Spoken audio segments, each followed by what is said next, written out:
So how is interest credited to a fixed annuity? Boy, that's a loaded question. I'm going to answer that in complete detail. That will just, you'll finish the video and go, whew, that was great. My name is Stan, the Annuity Man, America's annuity agent, licensed in all 50 states and Puerto Rico, and the founder of CGO, Contractual Guarantees Only. We only look at what an annuity will do, not what it might do. But when I see the word credited to the word fixed, most of the time that's going to be talked about, people are going to talk about indexed annuities. We'll talk about that as well, but interest applies to all the other fixed annuities, and we're going to go over that after this.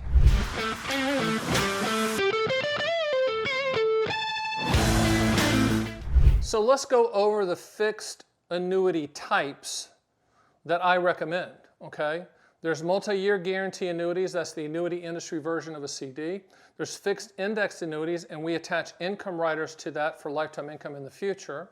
There's qualified longevity annuity contracts, which are used in IRAs for lifetime income and to reduce your RMD taxes. There's deferred income annuities, which is used for income starting in a year or more down the road. And then there's single premium immediate annuities.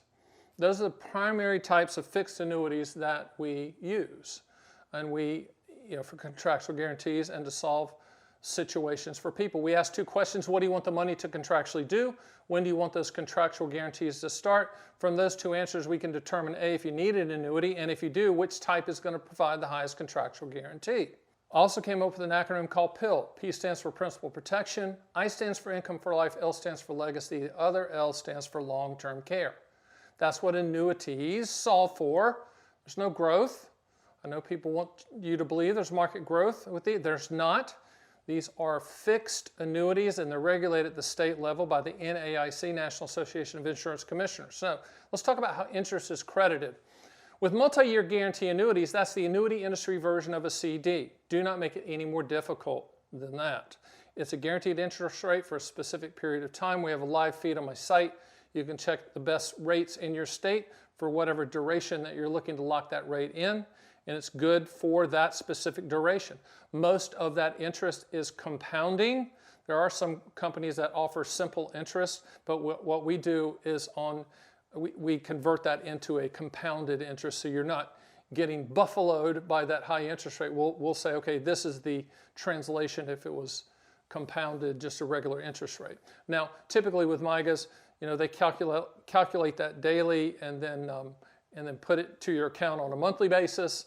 And then, the number that we show is an annual yield on our site.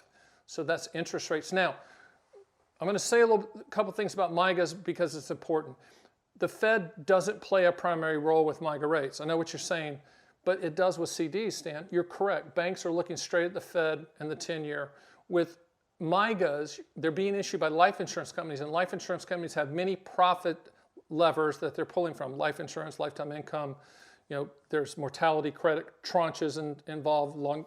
There's legacy bond portfolios they have internally. And then from that, they also they look a little bit at the rates at that point in time, but say 20-25% of the pricing, and that's how they price that MYGA interest rate. But that interest rate in a non-IRA, non-qualified checking account type account grows tax deferred, all right? Now, indexed annuities and income riders are I've written books on this. I would encourage you to download the owner's manual on indexed annuity and income riders that I did. The way that interest is credited with indexed annuities is typically with 3 levers that limit upside, which is caps, spreads, and participation rates. Very, very complex, okay? All I'm going to tell you is since 1995, and this is okay, I think it's great, but it's just not promoted like this, indexed annuities have provided CD-type returns. And the reason why is because they were designed to create CD-type returns. There's over 800 index option choices at this point in time, and they all pretty much create the same return. You should be buying that for CD-type returns or the way that we use it as a delivery system for lifetime income. Okay? Now, interest credited to income riders, that's really not true yield. That's a growth component. You'll see an agent might say, I can get you X, and the income's going to grow by 8%. That's not yield. That's not interest. That's a growth component that can only be used for income. You can't peel it off, cash it in, transfer it. But that's interest that's applied over there. So once again, you ask the question, there's a lot to the interest part.